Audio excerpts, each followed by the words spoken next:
This is a white neighborhood. You think you live here? Show me the deed. Brad Sullivan guards the gate at Silver Pine Estates. When Adrian Owens, a black man, pulls up in a Tesla, Brad stops him cold. He grabs Adrian's driver's license and rips it in half, throws it on the ground. Get out. Hands on the hood. Brad aims his flashlight at Adrian's face. Adrian stays calm, says nothing. Suddenly, a white driver pulls up behind Adrian. Brad's whole face changes. He smiles wide. Afternoon, sir. Go ahead. No questions asked. No ID needed. The gate opens instantly. The white driver cruises through. Adrian watches from outside the closed gate. Same gate, different treatment. Your badge number, Adrian says quietly. Brad laughs. You're in the wrong place. He steps closer. People like you don't belong here. Ever been judged by how you look? Comment if you've lived this. What Brad doesn't know will cost him everything. 3 years ago, Adrian Owens became the first black homeowner in Silver Pine Estates. 892 houses. He was number 1. The neighbors smiled politely, but their eyes held questions. Athlete, rapper, never just successful. Now, standing at his own gate, history repeats. I live here, Adrian says clearly.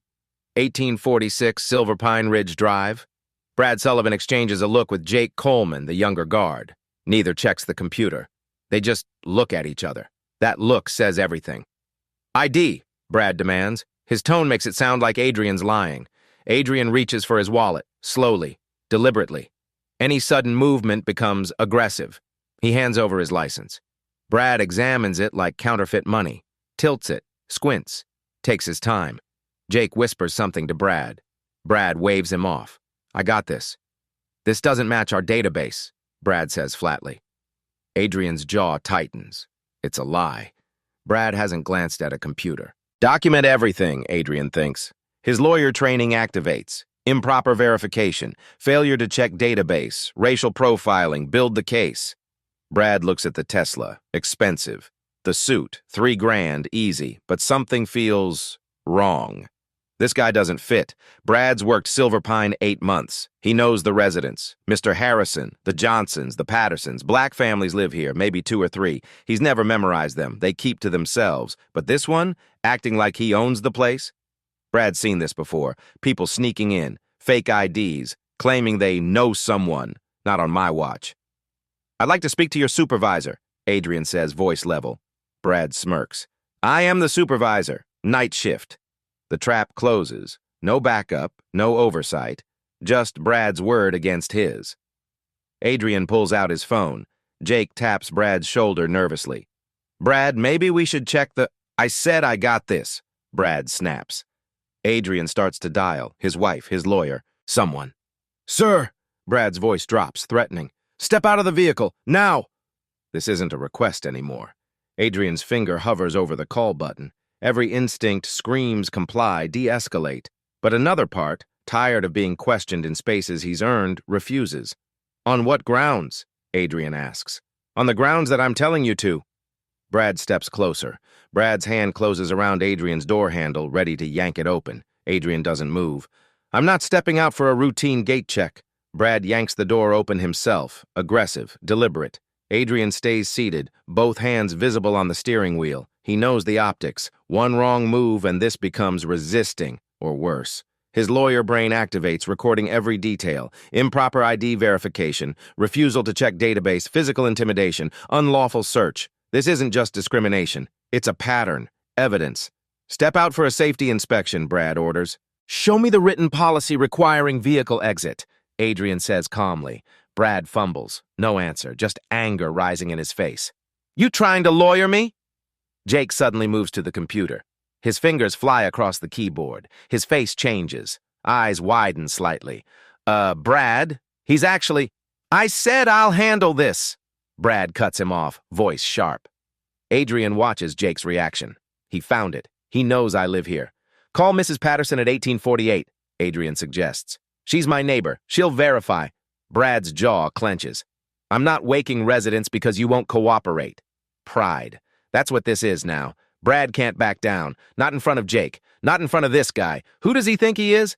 Brad's mind spins the narrative. Probably stole the car. Faked the ID. These people are good at that. The bias digs deeper, roots spreading like poison. Headlights appear behind Adrian's Tesla, another car approaching. Brad glances back. White male driver. He recognizes the vehicle immediately. "Jake, handle the gate for Mr. Harrison," Brad calls out, not taking his eyes off Adrian. Jake hesitates, then moves to the gate controls. The gate opens. Smooth. Instant. No questions asked. Adrian watches in his rearview mirror. Same gate, same security team, completely different treatment. Mr. Harrison slows his car, window down. "Everything okay here, Brad?" Brad nods. "All good, sir, just verifying someone." Harrison doesn't even glance at Adrian, just drives through like Adrian doesn't exist.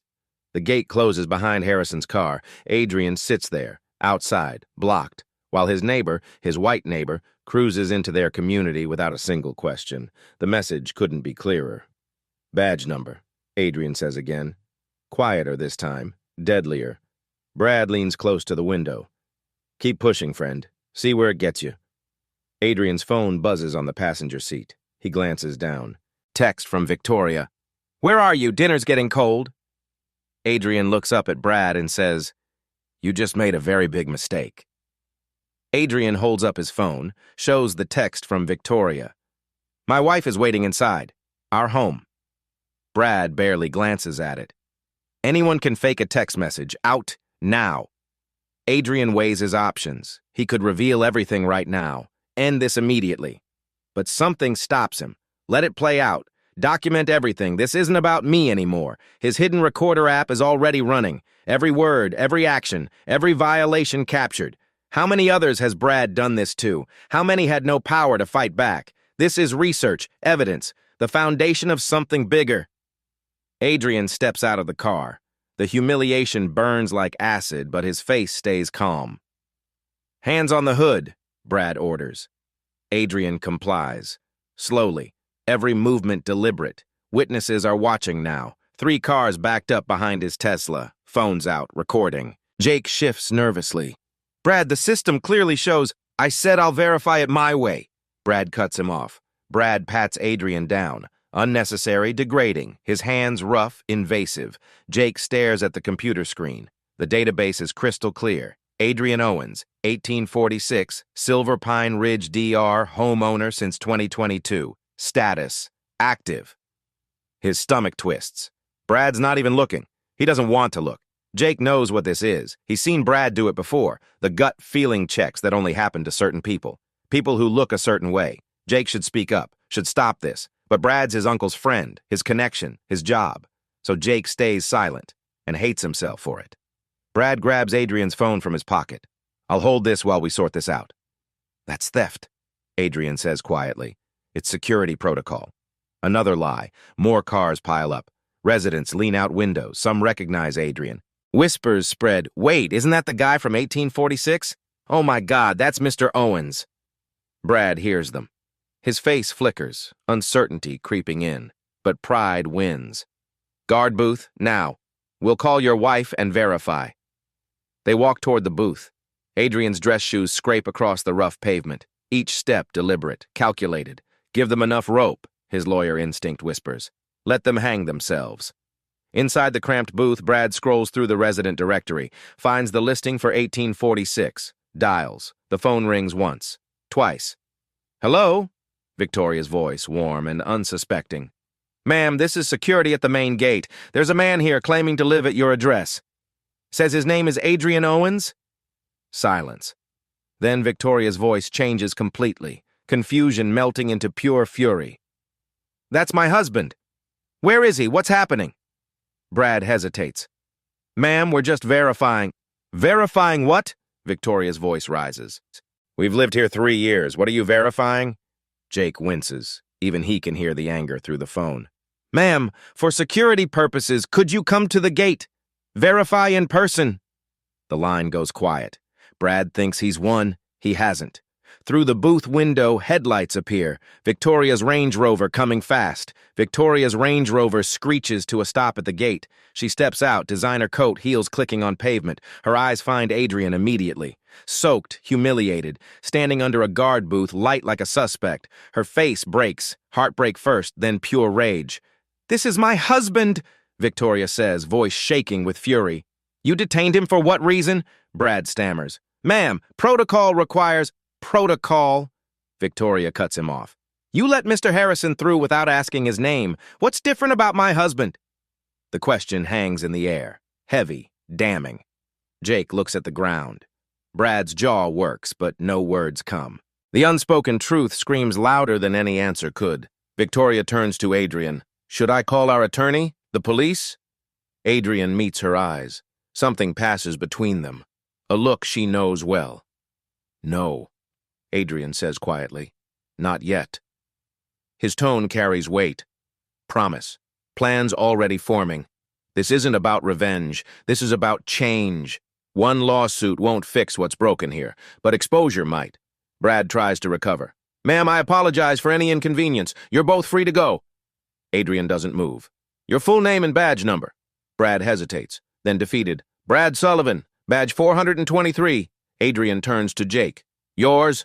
Jake answers quietly, shame in his voice. Jake Coleman, badge 519. And your supervisor's name? Director of Security, Raymond Hayes.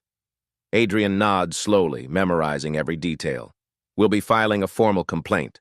Brad's arrogance returns. Good luck with that. Adrian and Victoria get in their cars. The gate finally opens. As they drive through, Brad's smirk returns. He thinks he's won. He thinks this ends here. He has no idea what's coming. Inside Adrian's car, following Victoria home. They pull into the circular driveway.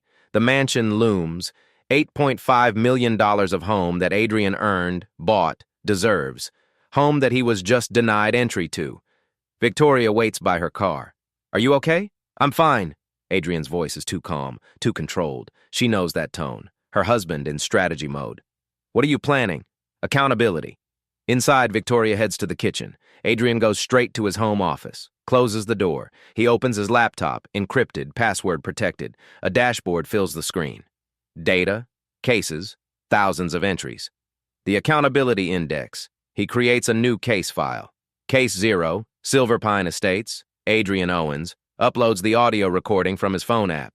Every word Brad said, every violation documented. Then he picks up his phone, dials a number. It rings 3 times. Adrian? A woman's voice, groggy. It's almost midnight. Sarah, I need something. Sarah Mitchell, sharp, efficient, loyal. What's going on? I need every employment file on the Silver Pine security team, disciplinary records, training certifications, all complaints filed in the past 2 years. Confusion in her voice. That's the Silver Pine contract. Why would you need? Because I just experienced what our contractors do when nobody's watching. Silence. Then Sarah's voice drops, understanding dawning. Oh no, Adrian, what happened? Adrian stares at his reflection in the dark window, his face calm, but his eyes burn. Prepare a full audit. And Sarah, don't tell anyone I called. Not yet. 6:45 a.m. Next morning, Adrian hasn't slept. His home office looks like a war room, documents scattered across the desk, laptop still glowing. Brad wakes up with a splitting headache. Last night's a blur. Some difficult resident at the gate. Whatever. Handled it. He grabs his phone. Texts Jake. Don't mention last night to anyone. It's handled. 3 dots appear, then, but Brad, I looked him up. Adrian Owens is... Read receipt shows. Brad doesn't reply. Doesn't want to know. His laptop pings. Email from Sarah Mitchell, marked Urgent Confidential. Adrian opens it. Reads. His jaw tightens with every line. Brad Sullivan, 3 prior complaints. Asterisk, racial profiling, dismissed. Asterisk, excessive force, dismissed. Asterisk, discriminatory conduct, dismissed. All dismissed by Director Raymond Hayes. Jake Coleman, hired 4 months ago, asterisk relation. Hayes' nephew, asterisk. Training status, incomplete, 2 months certified, requires 6. Silver Pine contract, $480K annually, asterisk. Approved by Adrian Owens, CEO, asterisk. Date, 18 months ago. Adrian stares at the last line. He approved this contract. He signed off on Hayes. He funded the system that just humiliated him. Victoria appears in the doorway with coffee, sees his face. You found something. I found a pattern, Adrian says quietly. Brad isn't the problem. The system protecting him is... What's your move? Adrian closes the laptop.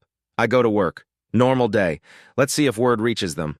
10 a.m., Secure Guard Solutions Headquarters Director Raymond Hayes arrives at his desk, sees a missed call from Brad Sullivan, timestamp 11:48 p.m.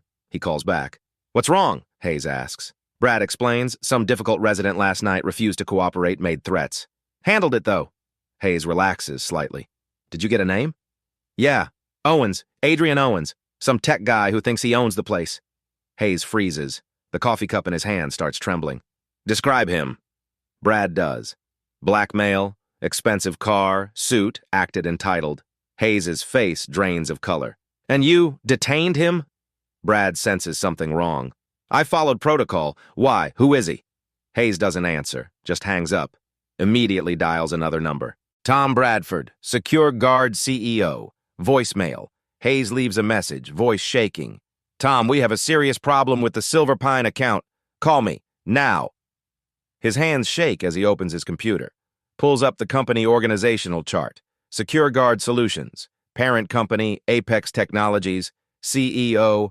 The screen loads. Hayes stares at Adrian Owens' CEO portrait, the same face Brad humiliated 12 hours ago. 11 a.m., Apex Technologies headquarters, 55th floor. Adrian walks into his corner office.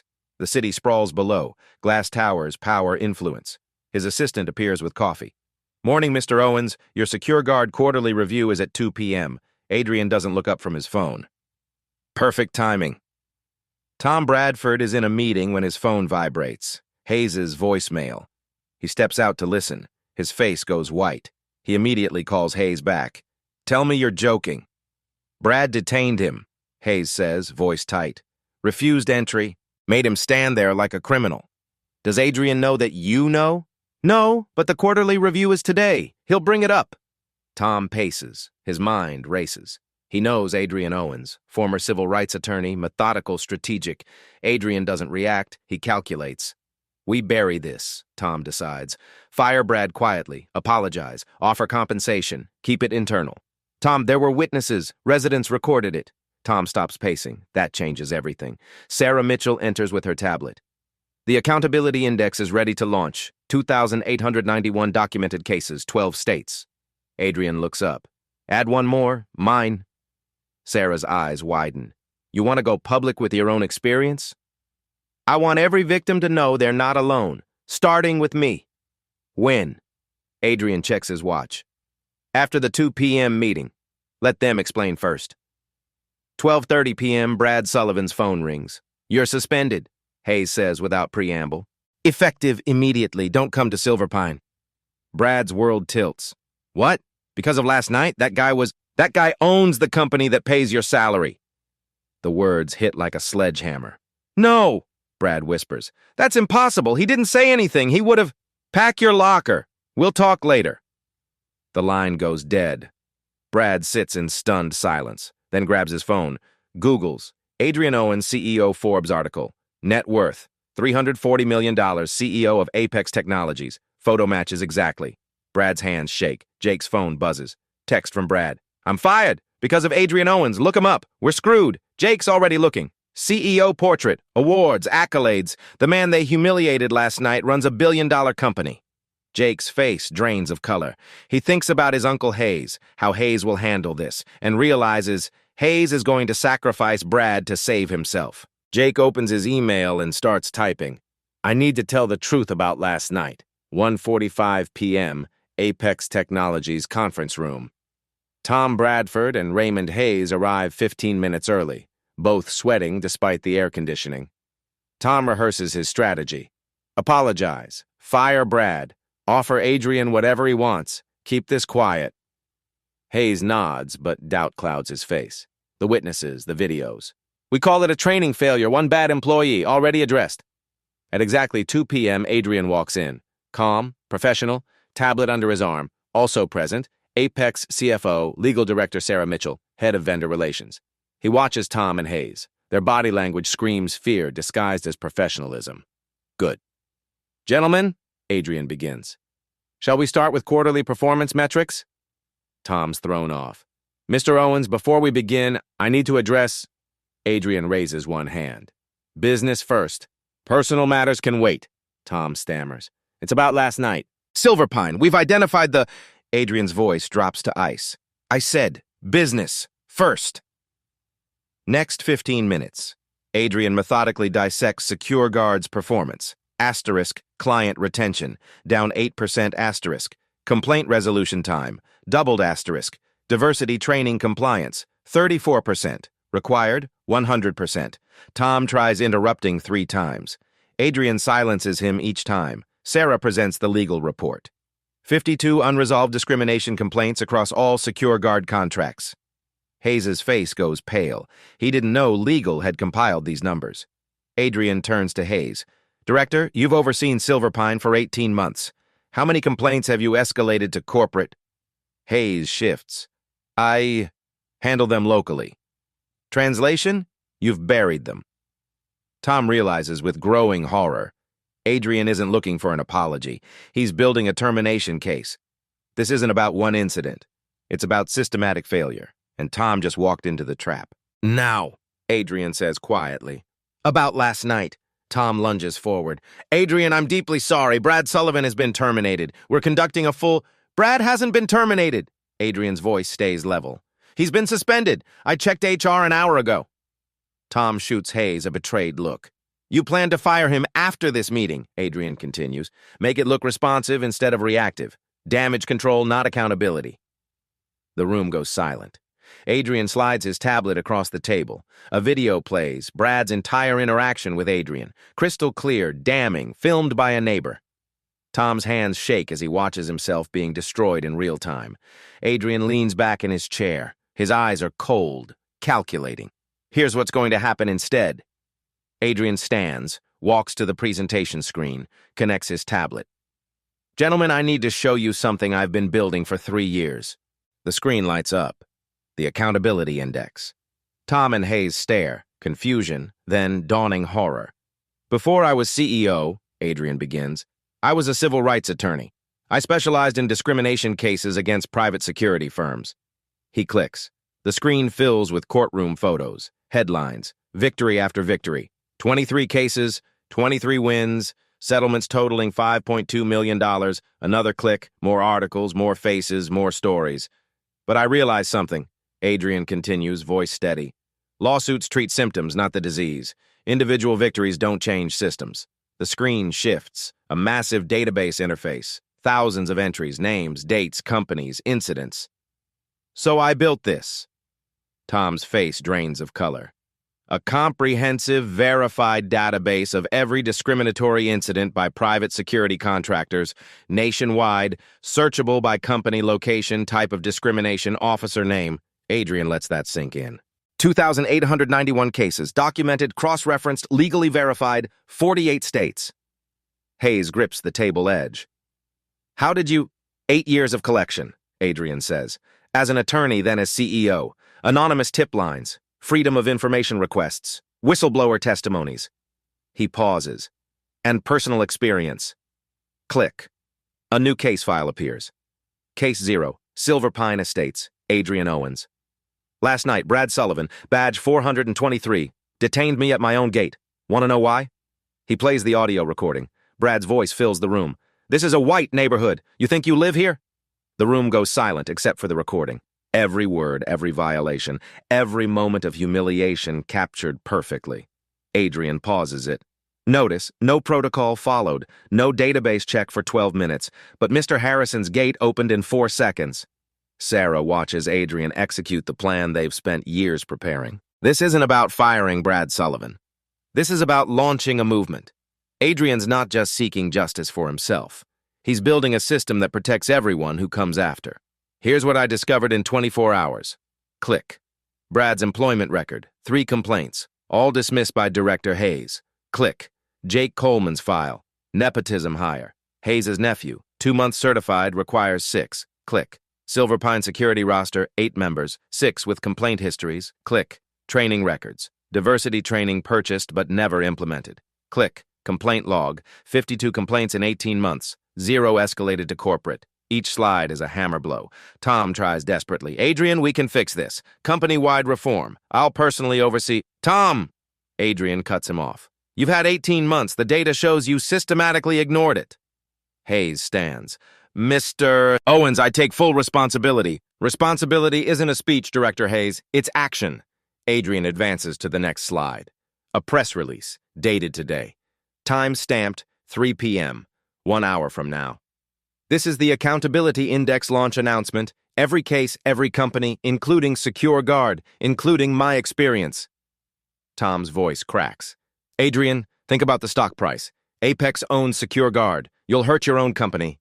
I've modeled it extensively. Stock dips 8 to 12% initially. We recover in 6 to 9 months. Adrian's voice stays flat. But the industry changes permanently. Tom, desperate now. Let us fix this internally. Please, give us time. I gave you 18 months. You chose profit over people. This moment, everything has built to this. Not revenge, visibility, not punishment, prevention, not just for him, for everyone who's been invisible. Effective immediately, Adrian announces. Secure Guard's contract with Silver Pine Estates is terminated. The entire security team is dismissed. Apex will self-manage during transition. Hayes lurches forward. You can't fire an entire team. I can. I'm the CEO, the homeowner, and the victim. Triple authority. Sarah adds quietly, it's legal. Reviewed this morning. Adrian continues, relentless. Tom, you have one choice. Resign as Secure Guard CEO. Let a reformist take over. Or I recommend Apex's board divest from Secure Guard entirely. Tom's voice breaks. You're destroying everything I built. Adrian meets his eyes. No, I'm destroying what you allowed to persist. Tom stands, shaking. The board will never approve this. Adrian doesn't blink. I called an emergency board meeting. It starts in 20 minutes. Adrian's phone buzzes. Text from board chair Elizabeth Harris. We're voting to support your recommendations. Tom's done. 3 p.m. The press release goes live. The Accountability Index website launches. Within minutes, the server crashes. 4.2 million visitors in the first hour. Social media ignites. Accountability Index trends #1 globally. News outlets scramble. Every major network leads with the same story. Tech CEO exposes own company's discrimination, puts his personal experience first. Brad's phone explodes with notifications. He opens Twitter, his name, his face, national news. Brad Sullivan, Silver Pine Estates security guard, fired for racial profiling. The video plays on loop. His voice, this is a white neighborhood. Comments flood in, thousands condemning him. His phone rings, unknown numbers, one after another. Not job offers, death threats. Brad throws his phone across the room. Screen shatters, just like Adrian's phone under his boot last night. Jake watches the news. His name appears differently. Jake Coleman. Rookie guard who attempted to intervene, nephew of Director Hayes. The story paints him as conflicted, someone who tried to stop it but failed. Guilt crushes him. He didn't try hard enough. Stayed silent to protect his job. His mother calls. Your Uncle Raymond got you into this mess. She's right. 3:30 p.m. Apex Technologies Emergency Board Meeting 8. Board members gather. Board Chair Elizabeth Harris presides. Adrian, present your recommendations. Adrian stands. 3 parts. First, immediate action. Terminate Tom Bradford as Secure Guard CEO. Dissolve current leadership. No objections. Second, short-term reform. Install reform-minded CEO. Mandatory retraining. Independent oversight board. A skeptical board member asks, financial impact? The CFO presents projections. Initial stock dip 8 to 12%. Recovery in 6 to 9 months. Long-term brand value increases significantly. We become the ethical standard. Another member leans forward. And if we don't act? Sarah Mitchell answers. Lawsuits, federal investigations, complete loss of client trust, potential criminal charges for executives who covered up complaints. Silence. Third recommendation, Adrian continues. Make the Accountability Index industry standard. Partner with civil rights organizations. Create transparent complaint systems across all contracts. Elizabeth Harris calls the vote. All in favor? 7 hands raise immediately. 1 abstention, 7 to 1. Approved. Tom Bradford is terminated effective immediately. Severance denied under negligence clause. 4:15 p.m., Sarah Mitchell's legal team mobilizes. Sarah's office becomes a command center. 12 attorneys, 6 paralegals, 4 investigators, 52 buried complaints pulled up. Convert every single one to active litigation, Sarah orders. Contact victims. Offer free legal representation through the Apex Justice Fund. Her team moves fast. Phones ring, emails fly, documents filed. The machine of justice starts moving. James Wilson sits in his apartment scrolling through news. Adrian's story feels familiar. 6 months ago, James Wilson filed a complaint. Racial profiling at a client site. Secure guard promised to investigate. He never heard back. His phone rings. Unknown number. Mr. Thompson, this is Sarah Mitchell, General Counsel for Apex Technologies. Your complaint is being reopened. We have evidence. Are you willing to participate? James Wilson, hands shake. I thought no one cared. I thought I was alone. Sarah's voice softens. You were never alone, Mr. Thompson. We just needed someone with power to listen. Now we're listening. James Wilson closes his eyes. Tears stream. Someone finally believes him. Across the country, 47 other phones ring. 47 other voices break with relief. Legal dominoes fall. By 6 p.m., state labor boards in 12 states announce investigations. By 7:30 p.m., the EEOC releases a statement. Formal inquiry into systematic discrimination at Secure Guard. By 9 p.m., 3 competing security companies issue emergency press releases announcing immediate reforms. The industry trembles. Hayes sits in darkness, hasn't moved in hours. His lawyer called earlier. You're facing civil suits from dozens of victims. Criminal charges possible, falsifying reports, obstruction of justice. Hayes tries calling Adrian. Blocked. Tries Tom Bradford. Voicemail full. His wife calls. She's seen everything. You knew about those complaints? You buried them? Real people, Raymond, and you just erased them? She hangs up. Hayes sits alone, finally understanding what he's done. For years, complaints were just numbers, not people, not human beings with families, dignity, just incidents, statistics. He never saw them as human. Day 2. New Secure Guard leadership Dr. Rachel Anderson stands before cameras. Former DOJ civil rights attorney. 20 years fighting discrimination. My first action as CEO, meet with every victim advocacy group in our regions. Cameras flash. Second action, terminate 34% of management. Everyone with unresolved complaints. Everyone who knew and did nothing. Third action, radical transparency protocols. Every complaint becomes public record unless the victim requests privacy. No more burying, no more hiding. The industry gasps. This is revolution. Adrian's new structure. Adrian announces during a company-wide meeting, I'm stepping back from day-to-day Secure Guard operations. Dr. Anderson has full authority. I'm appointing an independent ethics board, 7 members, 3 community leaders, 2 civil rights attorneys, 2 former victims. Victims now have power. Finally, I'm establishing a $50 million fund for any victim of discrimination by any security contractor nationwide. Free legal representation, counseling, economic support. The room erupts in applause. The building is empty. Adrian looks at the photo on his desk. Young Adrian with his father, Harold Owens, dated 1998. His father experienced the same thing. Different decade, same hatred. But back then, no justice. No one cared. Harold died in 2018, never seeing change. Adrian whispers, This was never about revenge, Dad. It was about making sure no one else stands invisible, powerless, alone. He touches the photo gently. Media cycle, days 2 through 8, day 2. CEO's bold move shakes entire industry. Day 3, investigative pieces into the accountability index. Other companies panic. Day 4, Tom Bradford's defensive interview. A few bad actors. Comments sections destroy him. Day 5, first lawsuit settles. Victim receives $340,000 plus public apology. Day 6, stock drops only 8%, better than predicted. Day 7, ethical investment funds buy Apex stock. They see long-term value. Day 8, Apex stock rebounds 4%. Ethics is profitable. Industry shockwaves Allied Security Corporation announces comprehensive diversity overhaul. Reactive, but real. Guardian Protective Services CEO resigns suddenly. Their complaint data is damning. 3 smaller firms declare bankruptcy within a week. They can't survive scrutiny. Regulatory response Senator Patricia Williams introduces the Private Security Accountability Act. Requirements, public complaint logs, independent oversight boards, mandatory bias training, victim compensation funds, federal database integration. Adrian receives an invitation. Testify before the Senate Judiciary Committee next month. He accepts. Cultural shift #share your gate story trends 6 days straight. 52,000 people share experiences. Security conferences scramble to add keynotes on equity and accountability. Job applications to reformed Secure Guard increase 340%.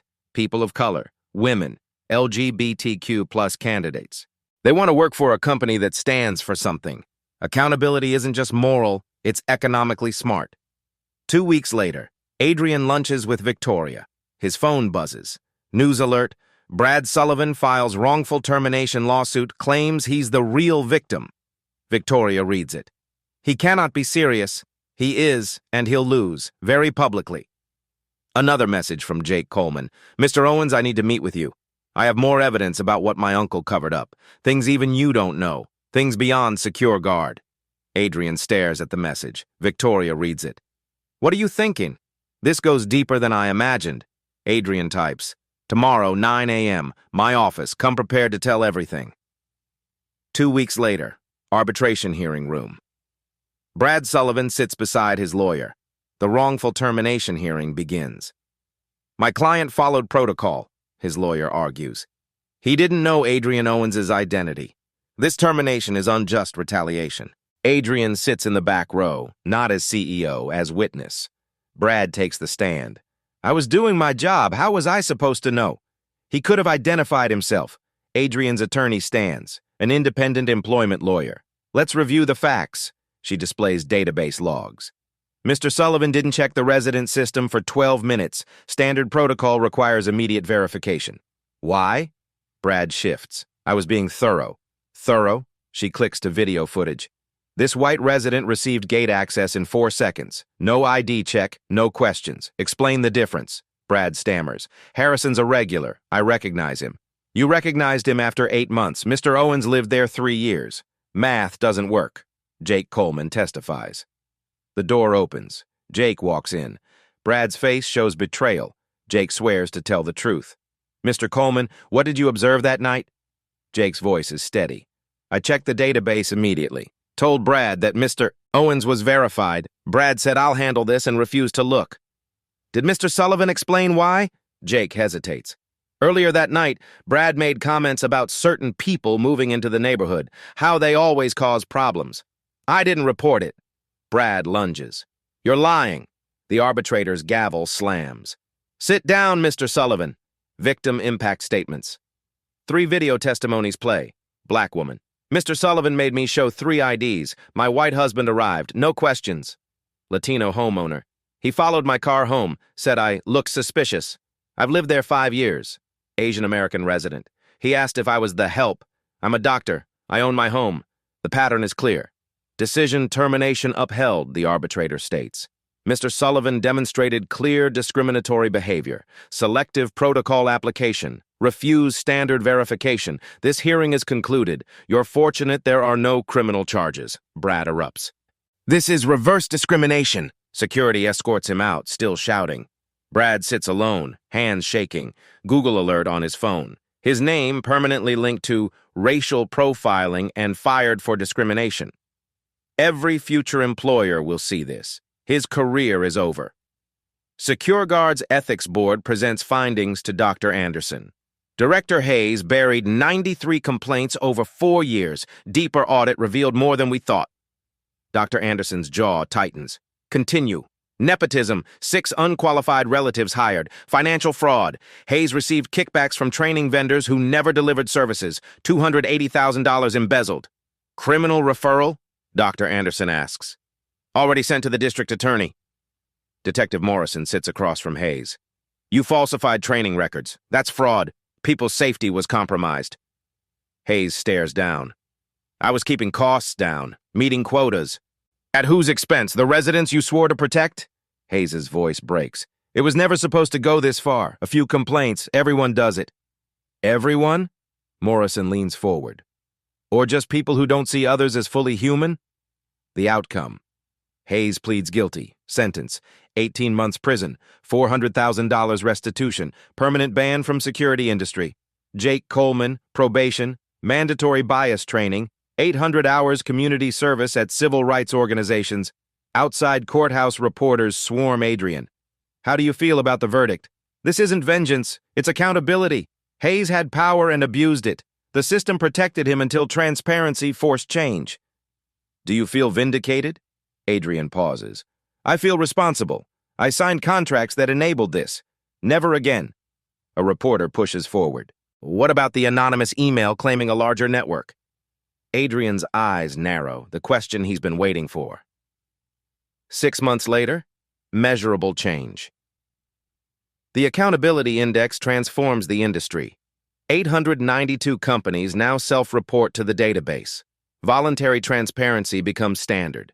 23 states pass legislation requiring public complaint logs for all security contractors. The Private Security Accountability Act becomes federal law. Senate 68-32, House 289, 146, Federal Oversight Committee forms. Adrian declines the chair position, recommends Dr. Anderson instead. Secure Guard's transformation. Under Dr. Anderson, Secure Guard is unrecognizable. 0 complaints in 6 months. Not because victims stopped reporting, because violations stopped happening. Diversity numbers, asterisk, security force, 43% people of color was 12%. Asterisk women in security, 38% was 8%. Asterisk LGBTQ plus representation, 15% was 2%. Client retention surges 34%. Ethical reputation attracts premium business. Apex stock climbs 23% above pre-scandal levels. Ethical investing funds buy aggressively. Industry-wide shifts. The Owens Protocol becomes mandatory standard. Asterisk, immediate database verification, no exceptions. Asterisk, quarterly bias training, mandatory. Asterisk, independent complaint review boards. Asterisk, community oversight committees. Insurance companies require accountability index compliance for coverage. Financial incentive drives change faster than legislation. 12 major security firms create joint equity council. Former competitors now collaborate on best practices. Cultural indicators. Job applications from diverse candidates increase 200%. The Hashgate story archive grows to 52,000 submissions, 12,000 verified and added to the index. University criminal justice programs add the Owens case to required curriculum. Future officers study what went wrong. Ripple effects beyond security. Other industries adopt the model rapidly. Tech sector launches Silicon Watch, tracking hiring discrimination. Real estate creates Fair Housing Index, documenting rental discrimination. Retail develops Shop Equity, monitoring customer profiling incidents. Transparency becomes the primary weapon against discrimination. Adrian's expanded role. Adrian keynotes the National Civil Rights Conference. Speech goes viral. Power is only legitimate when it protects the powerless. I failed by not seeing what happened in my company, but failure became fuel. Now we build systems that protect everyone automatically. Standing ovation lasts 4 minutes. He partners with 8 universities. Funds, accountability tech research programs, launches Equal Ground Initiative nonprofit, provides free legal aid to discrimination victims across all industries. Personal milestones. Silver Pine Estates transforms fundamentally. New Community Oversight Board for Security, resident-led, democratically elected. Adrian and Victoria host Confronting Bias Together dialogue. 83 residents attend, including Mr. Harrison, the white driver waved through that night. Harrison stands before the group. I benefited from bias without seeing it. I drove through while Adrian was humiliated outside. I witnessed it, said nothing. I was complicit. Voice breaks. Never again. The room applauds. Healing begins. The anonymous email network. Adrian's team traced the network referenced in that first anonymous email. 7 security companies coordinated to suppress complaints, shared blacklists of troublesome employees who reported discrimination, protected each other's worst actors. DOJ opens RICO investigation, racketeering charges, organized conspiracy to deny civil rights, 3 CEOs indicted, federal trials pending. Adrian tells reporters, corruption thrives in darkness, we're turning on every light. Global impact breaking news during a quiet evening home. Alert on Adrian's phone. EU adopts Owens accountability model. All member states required to implement similar systems. Victoria reads over his shoulder. You changed the world. Adrian shakes his head. We gave victims a voice. They changed it. Phone rings. International Human Rights Council. Mr. Owens, we need your help expanding this globally. 1 year later, Sunday morning. Adrian makes breakfast in his kitchen. Sunlight streams through windows. He glances outside at the Silver Pine gate. Different guards now, diverse, trained, accountable. Victoria enters with coffee. How does it feel? A year later? Adrian considers carefully. I still remember the humiliation, the anger. He pauses. But also the opportunity. Opportunity? To prove one moment of injustice can become a movement, if you refuse to let it stay invisible. Doorbell rings.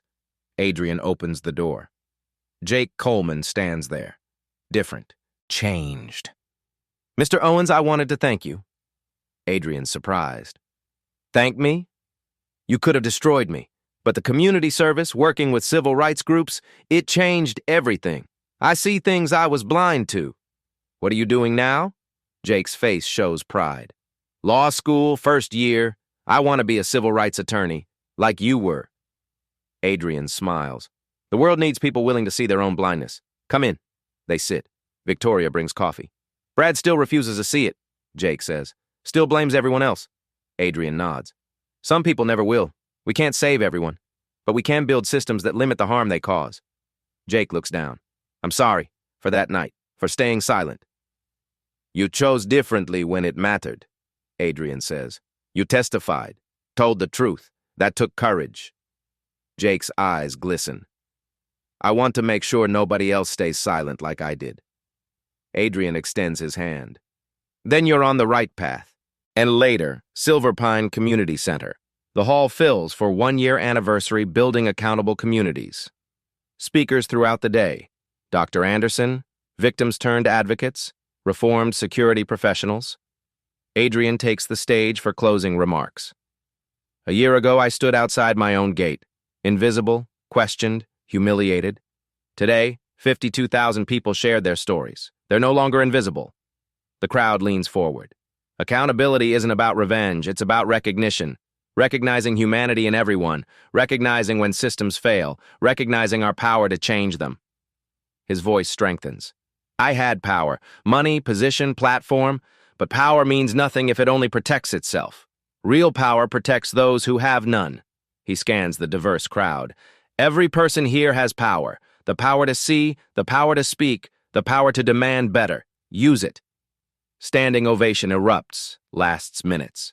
In the back, Brad's replacement, a black woman, former military reform trainer, nods with respect. Final scene, late afternoon. Adrian drives to Oakwood Cemetery.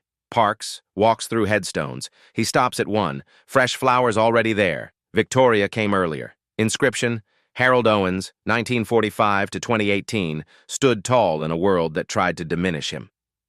Adrian kneels, hand on the stone. We did it, Dad, not just for me, for everyone. Wind rustles leaves overhead. You experienced the same hatred, different decade, but no recourse, no justice, no one with power cared. His voice cracks. I used my power the way you taught me, not to elevate myself, but to lift others. He stands slowly. Late afternoon sun illuminates the inscription. Adrian remembers his father's voice from childhood. Son, when you have power someday, remember. It's not about proving you deserve it. It's about protecting people who need it. He closes his eyes, lets the memory settle, opens them, speaks one final time. Power doesn't prove itself, it protects the powerless. The words settle into quiet. Truth carved in stone, legacy preserved. Adrian walks to his car. Sun sets behind him. His shadow stretches long across grass. But he's not alone.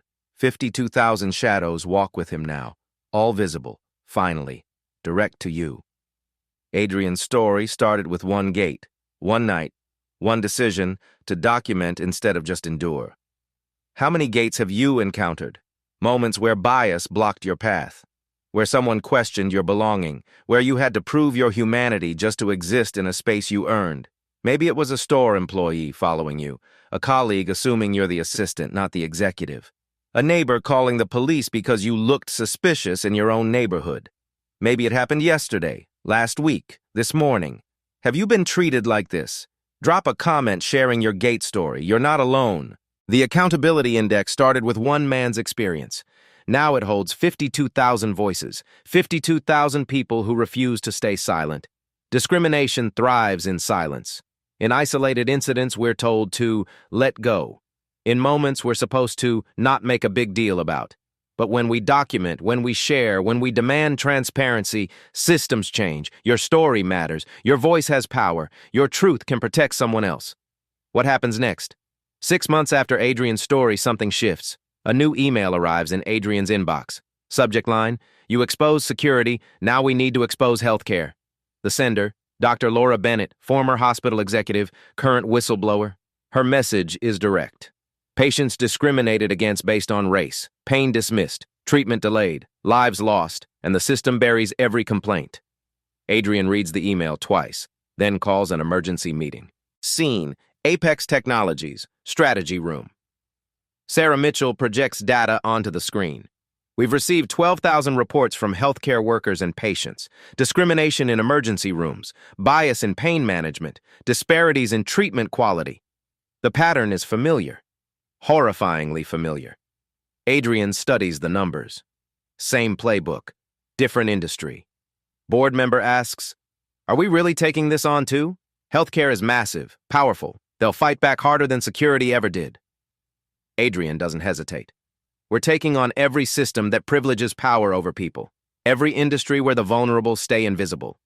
Sarah adds, "But healthcare is different. Medical boards, insurance companies, pharmaceutical lobbies, this fight will be exponentially harder." Adrian stands, walks to the window, looks out at the city. Harder doesn't mean impossible, it means necessary. The anonymous network expands. Dr. Bennett's message includes an attachment. A file, encrypted. Adrian opens it. Inside, evidence of coordination between 7 major hospital networks, shared protocols for dismissing discrimination complaints, blacklists of difficult patients who dare speak up. The conspiracy goes deeper than anyone imagined. Medical discrimination, housing discrimination, employment discrimination, all connected, all protected by the same networks of silence. Adrian realizes the accountability index was just the beginning. One man's choice becomes a movement. Adrian stood in the rain one night, humiliated at his own gate. He could have sued, taken a settlement, moved on quietly. Instead, he chose visibility, accountability, justice for everyone. Now millions of people watch, wait, hope. Because if one CEO can change an entire industry, what can a movement of 52,000 voices accomplish? What can your voice add to that chorus? Final message. The gate was just the beginning. One incident, one industry. One man who refused to stay silent. Now we're building something bigger. Accountability across every system. Transparency in every corner where power hides injustice. This isn't just Adrian's story anymore. It's yours. It's ours. It's everyone who's ever been invisible in places they belonged. The movement needs you. Share your story. Document the injustice. Demand accountability. Because power doesn't prove itself, it protects the powerless. And together, we're powerful.